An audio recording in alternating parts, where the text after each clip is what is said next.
Olá, meus amigos, prontos? Preparados? Então, sem rodeios, me acompanhe exatamente através da leitura do livro de Hebreus, no capítulo 7 e no versículo 18, aonde está escrito: assim, o mandamento anterior é anulado por causa da sua fragilidade e inutilidade.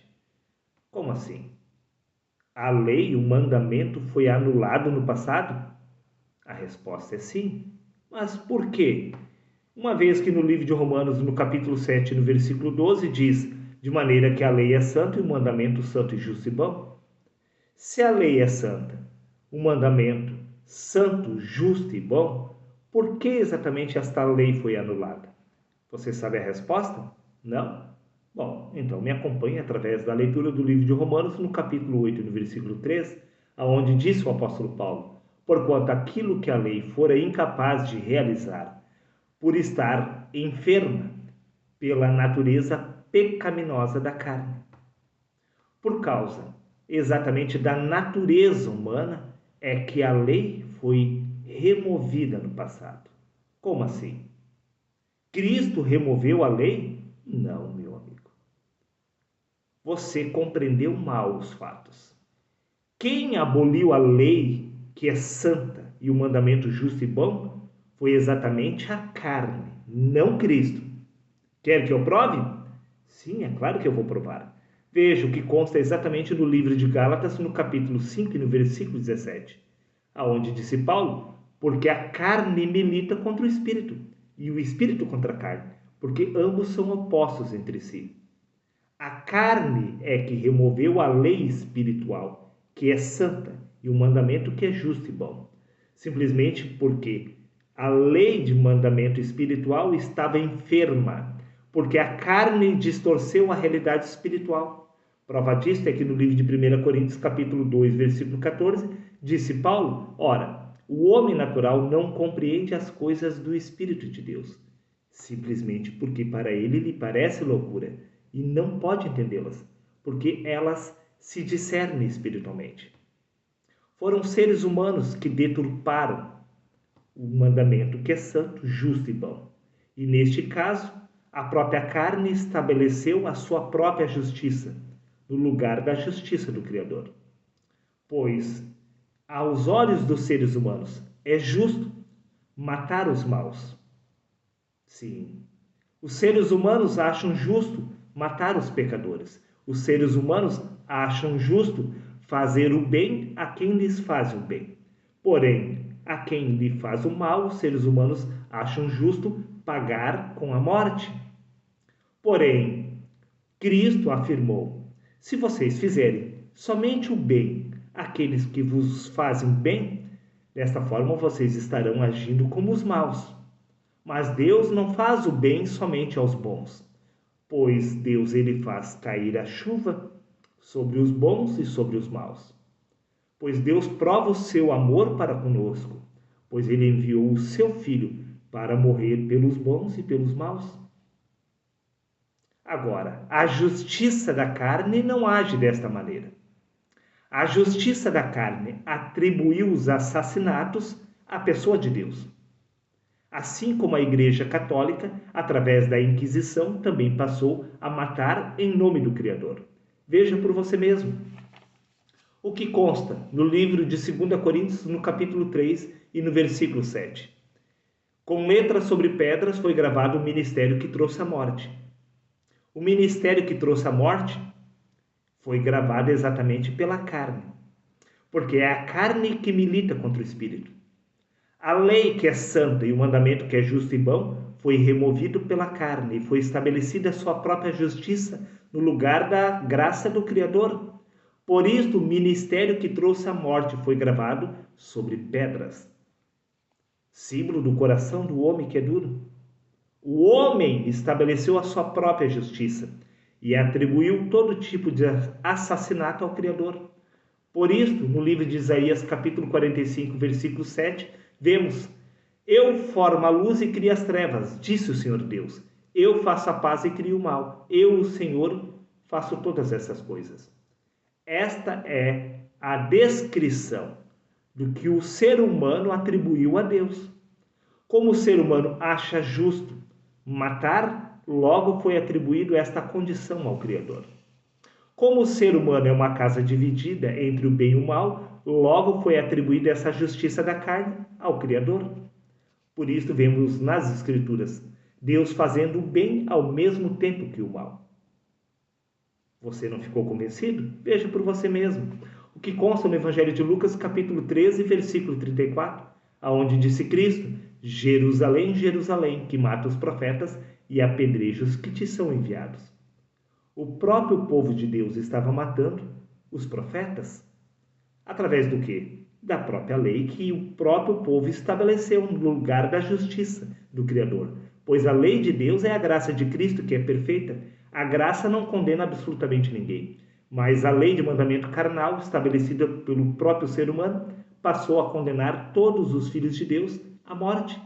Pois Jesus foi morto justamente pela lei de mandamento carnal, estabelecida pela carne, que é inimiga do Espírito. Pois a carne milita contra o Espírito. Veja, meu amigo, no Evangelho de João, no capítulo 1 e no versículo 11, diz: Ele veio para os seus, mas os seus não o receberam. Por que exatamente o povo de Deus não recebeu os profetas, os filhos de Deus e o próprio Cristo? A resposta é simples: porque o povo de Israel estabeleceu a sua própria justiça no lugar da graça do Criador, segundo o seu próprio conceito, segundo a sua própria justiça da carne. Eles estabeleceram exatamente o ministério da morte. O ministério da morte é proveniente da carne, não do Espírito, pois a carne mata, mas o Espírito vivifica. A justiça de Deus é perfeita. Agora, a justiça da carne é morte. Veja, meu amigo, talvez você tenha ficado meio confuso, mas eu irei lhe provar. Por que exatamente disse Paulo que os assuntos espirituais se discernem espiritualmente? Veja por você mesmo. Se você é capaz de discernir exatamente o que está registrado no livro de 1 Coríntios, no capítulo 13, no versículo 12. Disse Paulo: porque agora vemos como por espelho, em enigma, mas então veremos face a face. Agora conheço em parte, mas então conhecerei plenamente, como também sou conhecido. Diz a igreja, através da mentalidade da carne, que é inimiga de Cristo, que isto ocorrerá após a morte, depois que nós formos postos no cemitério.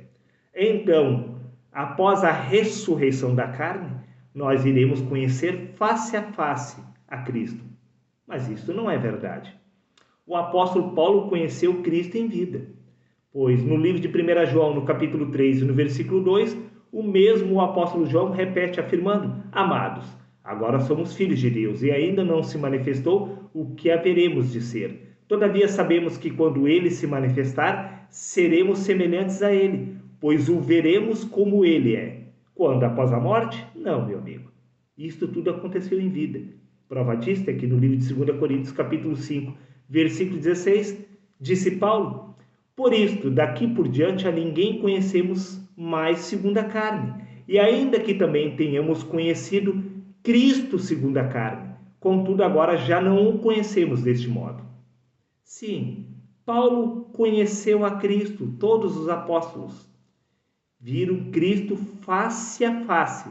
Não estamos falando do homem Jesus. Eles afirmaram: se antes conhecemos Cristo segundo a carne, contudo já não o conhecemos deste modo, pois eles estavam contemplando a face do Cristo ressuscitado. Tudo isto aconteceu em vida. Por isto, repito, porque agora vemos como por espelho em enigma, disse Paulo. Mas então veremos face a face, agora o conheço em parte, mas então o conhecerei plenamente, como também sou conhecido. Tudo isto aconteceu em vida, com o despertar da consciência espiritual de Cristo no homem. Prova disto é que no Evangelho de Mateus, capítulo 4, versículo 17, diz: Jesus afirmou: arrependei-vos, porque é chegado o reino dos céus. Naquela geração, o reino dos céus já havia chegado. Como assim aguardar o reino dos céus chegar com a volta de Cristo, se o reino já havia chegado naquele momento? Você ficou meio confuso? Veja, eu vou te ajudar a entender este mistério. O Evangelho de Mateus, no capítulo 10 e no versículo 7, diz: E à medida que seguirdes pregai esta mensagem: o reino dos céus está ao vosso alcance. O reino dos céus já havia chegado, já estava ao alcance de todos os seres humanos. Prova disso é que no Evangelho de Mateus, capítulo 6, versículo 20, acrescentou Jesus: ajuntai tesouros no céu, onde nem a traça nem a ferrugem consome, e onde os ladrões não minam e não roubam. Se dava para eles ajuntarem tesouro no reino dos céus, é porque o reino dos céus estava já ao alcance dos seres humanos, pois o reino dos céus já havia chegado. Neste caso, a igreja distorce todos estes fatos, mandando nós aguardar o retorno de Cristo com a vinda do seu reino, sendo que o reino já havia chegado desde o passado. O próprio Jesus afirmou que o reino dos céus já havia chegado. Prova disto é que no Evangelho de Lucas, capítulo 17, versículo 21, disse Cristo: pois o reino dos céus está dentro de vós. Aonde está exatamente Cristo? Disse Cristo: eis que estou convosco todos os dias até a consumação dos séculos. Aonde? Através do reino dos céus que se encontra dentro de você. Pois no Evangelho de Mateus, capítulo 28, versículo 20, diz: eis que eu estou convosco todos os dias até a consumação dos séculos. E no livro de 1 Coríntios, capítulo 3, versículo 16, disse Paulo: não sabeis que sois o templo de Deus e que Deus habita em vocês? Deus está exatamente em seu reino, que se encontra em nós, pois nós somos o templo de Deus. Veja, meu amigo, no Evangelho de João, no capítulo 14, versículo 20, diz: naquele dia vós entendereis que eu estou no meu Pai, e vós em mim, e eu em vós. E para finalizar, no livro de Atos, capítulo 17, versículo 28, diz: pois nele vivemos, nos movemos e existimos. Nós vivemos, nos movemos e existimos através deste corpo. Este corpo é o reino dos céus que está aqui na terra. Por isso Deus se encontra no corpo. Por isso Cristo se encontra no corpo. Por isso o Espírito Santo se encontra no corpo. Por isso você já está no corpo, pois o corpo é o reino dos céus. Desperta, meu querido amigo. Se você não é capaz de compreender estes assuntos tão simples descritos nas Escrituras, é porque você está interpretando as Escrituras segundo o ponto de vista da carne. E desta forma você jamais chegará ao pleno conhecimento da verdade. Pense e reflita sobre isso. Até o próximo vídeo.